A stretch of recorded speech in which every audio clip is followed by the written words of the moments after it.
पाकिस्तान में climate change के असरात सुबह सिंध में वाज़े तौर पर देखने को मिल रहे हैं और जो खबर हमारे पास अब सामने आई है, सिंध का दूसरा बड़ा शहर है हैदराबाद, जहां पर अफसोसनाक सूरत हाल है। और हम सिर्फ कराची की बात कर रहे थे, लेकिन सूरत हाल हैदराबाद में भी ख़राब हो रही है। जो खबर है इसकी डिटेल्स आपके साथ शेयर करूंगा। ये जो वाक़या पेश आया है हैदराबाद में और इससे मुतालिक अब कंफर्मेशन भी सामने आई है। आपको बताऊं कि हैदराबाद भी वो शहर है जहां से हमारे पास इतलात आ रही हैं कि वहां पर गर्मी की शिद्दत इंतहाई ज़्यादा रिकॉर्ड की गई गुज़िश्ता 2 दिन के अंदर, और आज सुबह के वक्त भी सूरत हाल थी। अब रेस्क्यू हुक्काम की जानिब से जो तफसीलात बताई गई हैं, 9 अफराद की लाशें मिली हैं हैदराबाद के मुख्तलिफ इलाकों से, और बताया जा रहा है इस हवाले से कि एक लाश जो है वो थाना मार्केट की हदूद से मिली है, बाकी जो लाशें हैं वो मुख्तलिफ इलाके हैं हैदराबाद के, वहाँ से मिली हैं। इन लाशों के हवाले से कन्फर्म किया गया है कि इन लाशों की जो वजह है, यानी कि इन अफराद के मरने की जो वजह है वो गर्मी बताई जा रही है, शदीद गर्मी की वजह से।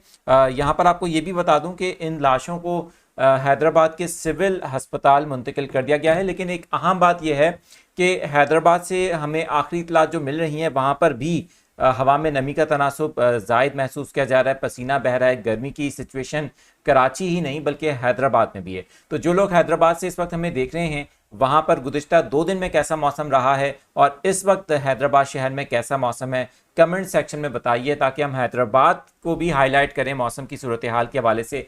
जो क्लाइमेट इमरजेंसी कराची में है, वो सिंध के दूसरे इलाकों में भी उसके असरात हमें अब वाज़े तौर पर देखने को मिल रहे हैं, और गर्मी की शिद्दत सिंध के दीगर इलाकों में भी देखी गई है, जिसके अब ये असरात हैं जहाँ पर अमवात रिपोर्ट हो रही हैं।